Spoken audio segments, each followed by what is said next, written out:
What's happening? What's the latest news on Solar Impulse? The latest news is that we are extremely happy to announce that we will stay longer in Hawaii than what we have expected. Aloha. Well, that's okay. So the latest was that there was a plan for maybe August, but are we looking for a little extension beyond August? Yeah, people have been so nice here, so welcoming when we arrived. That we said we cannot leave so quickly. No, without joking, you may have, when we did the flight a few days ago, that we had some difficulties and overheating of the batteries. I don't know if you followed that during the flight. Yes. But that's what one of our concerns. And after checking what happens, we came to the conclusions that we preferred to change these batteries before going further into the flight around the world. And it's it's not so simple. It's not like changing the battery of a car. Mm-hmm. It's a bit more complex. So it will take more time, and which means that we'll stay here for a few weeks, for a few months. And as it take this time, it's going to be too late for us to be able to cross the second part of the ocean towards Phoenix. It's going to be too late in the season.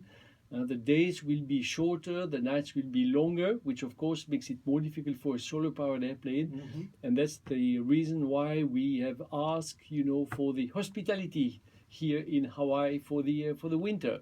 Well, that sounds good. I'd like to hear more about those batteries. Now, we did read that it was basically an endurance challenge, not just for you, but for the technology. And certainly when you are taking those 5 days, gathering all that energy during the day and expending it during the evening, that's not a task that your car battery is necessarily up to. But these are not batteries that you can buy at Best Buy or some automotive shop. I mean, these are specially developed, so that's part of the delay. How long would it take, do you think, to reconstruct or to be able to repair the batteries that you have? No, that's true that they are special, but it's not because they are special that we had this difficulty. In fact, the challenge came as we decided to combine two flights in one. First, a test flight or a maintenance flight when we left Japan, just followed with a mission flight of 5 days, 5 nights. And this maintenance flight was quite demanding. And we decided to go very quickly at high altitude, go down again, and then reclimb to 9,000 meters, which is normally the altitude we have to go every day. And the combination of both was too stressful for the batteries in terms of temperature. Mm-hmm. So the temperature increased, and as we were flying another 5 days, 5 nights after these test flights, we were unable to bring it down again. So we managed not to go over the limit, but it was we believe it's too high. And it's a sensitive part of the airplane, and as it's sensitive, we don't want to take any risk on this for safety reasons, obviously, and we prefer to change the entire battery pack. And of course, it takes time to the manufacturer to produce. That's about 600 kilograms. That's about 1,500 pounds of batteries. Same type of batteries or similar type of batteries that you have on your computer, that you have on your portable phone. So it's a lot of them, and it will take a few months, in fact, to manufacture them and, of course, to integrate them in the airplane again. Mm-hmm. Mm-hmm. Now, Andre, it's interesting because it's also increased the stress level of all of us. Because, of course, when you have windows that you reject for a certain number of good reasons, then you have a window that you take but you decide to divert. Then we had another window that we accepted, and at the last minute before takeoff, we decided not to go. So I went out of the cockpit on the runway again. But it's a stress which is accumulating on the team, and it was difficult for everyone to make sure that we were not pushed by the pressure from outside, to take any windows just to move forward. Mm-hmm. So we had to refrain from that and make sure that we were not too much under pressure. Mm-hmm. And that's lasted for a few weeks, so that was quite hard. So when you said that you had sort of combined both a test maintenance flight with the actual Trans-Pacific flight, and people were monitoring the batteries and how you went to a certain elevation, come back down. When you landed here in Hawaii, was it already a sense that you had that maybe there was something that had affected the batteries? Because once I think the aircraft landed, it seemed like there was an optimism of perhaps being able to leave in about a week. So were there indications that led you to start to think that well, we better really check out these batteries because maybe they were stressed beyond the degree that we can actually do another trans-Pacific flight. Now we knew that some of them has been overstressed, so we knew that we had to change some of them, Okay. and we have some spare. But looking at the question more deeply and being not able to really answer the questions for the batteries who maybe was just close to the limit, if they were still in a perfect shape, we decided to change all of them to avoid to take risk. And then when we decided to change all of them, of course, then we understood that we didn't have enough replacements and that it would take more time. And that's why, in fact, we decided to ask for the authorization to stay here for the winter. And I I think noticed that there's nothing bad about spending more time in Hawaii.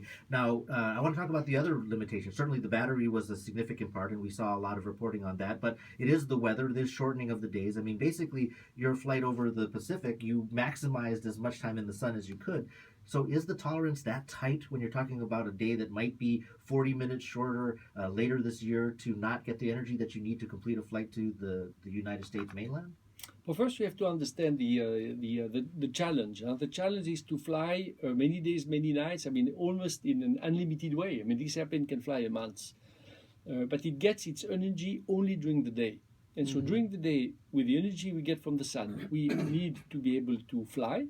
We need to be able to climb to 28,000 feet, which is almost the altitude of the airliners. At the same time, we need to fill the batteries. And to be able to do that, we need an airplane which is extremely energy efficient.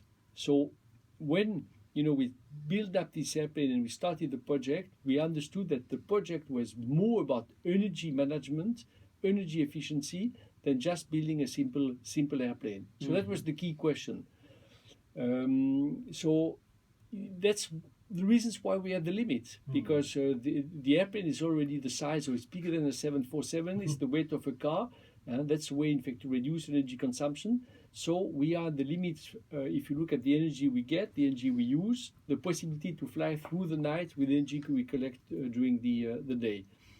The lowest level of batteries I had was about 10%. Which means that with this 10% I can cope with maybe shorter days and longer nights, but certainly not towards winter.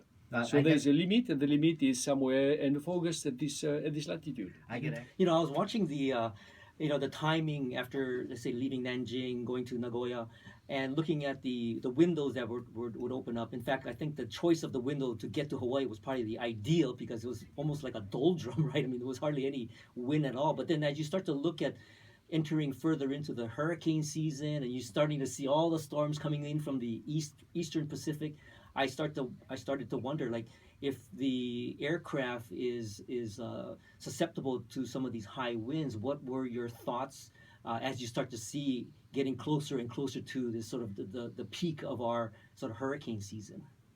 Well, you have to find the windows, of course, which allows you to be away from these big dangers. But doesn't mean that when you have hurricanes that you cannot find a great window in between. But that's part of the work we have to do. That's part of the work of the weatherman we have on board of this project, and that's part of all the simulation modeling we have been doing over the years. So we have been flying virtually for the last 7 years using the computer models to simulate what the airplane does. And so we could check if we could find the right window, if we could maintain this airplane in the right conditions, which are pretty tight. That's very true. But that's the experience we have built, and that's the experience we are using, in fact, to fly around the world. If you look at the pioneers, what they did 100 years ago, it's interesting because, of course, they had no models, they had no computers, they had no simulations available, so they were trying. You remember the guys who have succeeded, but we forgot the people who disappeared, who missed their target, missed their objective. So it was more trial and error. And now with the tools we have, we can avoid doing this. We can get closer to the limits, but of course we have to accept to postpone from time to time the decision to go. The plan was for us to stay a few days to do the maintenance. Then we understood that it would take maybe a little bit longer to change the batteries before we really understood that it was for much longer. But what was fantastic is the immediate positive response we got from everybody. From the owner of the hangar, the University of Hawaii, the airports, the airports authorities, the governor. I mean, everybody has immediately switched on helping mode, and we are extremely grateful for this fantastic spirit that we found in New Island. You know, Andre, I would say both Japan and certainly Hawaii take a great deal of pride in its hospitality and accommodations for visitors. So I'm glad that that was available to you. But I wanted to ask you as well, personally, as someone who has piloted this plane, taking turns with the other pilot to make this journey, and now there is this longer pause. And although you have this opportunity to regroup and maybe recharge, certainly after that test of endurance, what does this long pause mean for you and your family, for example, and for the greater Solar Impulse team in terms of they're not going to be the ground crew that follows the plane probably won't necessarily need to stay in Hawaii the entire time. So is there a dispersion of them? Do they spend more time with their families, or really Hawaii is the place to be? No, it's very unfortunate that we cannot stay. I mean, the entire 6 months here, of course, we would love to. But no, we part of them have to have other activities in the meantime. So everybody has to go back to some of their tasks they have to perform. The same for me. So we'll be gone for a few weeks, for a few months, but we'll be back certainly early next year. We'll be back also for public visits. We'll be back for to interact with the universities, with students. That's part of the project. So I think it gives also opportunity to interact more with everyone here on the island. Absolutely.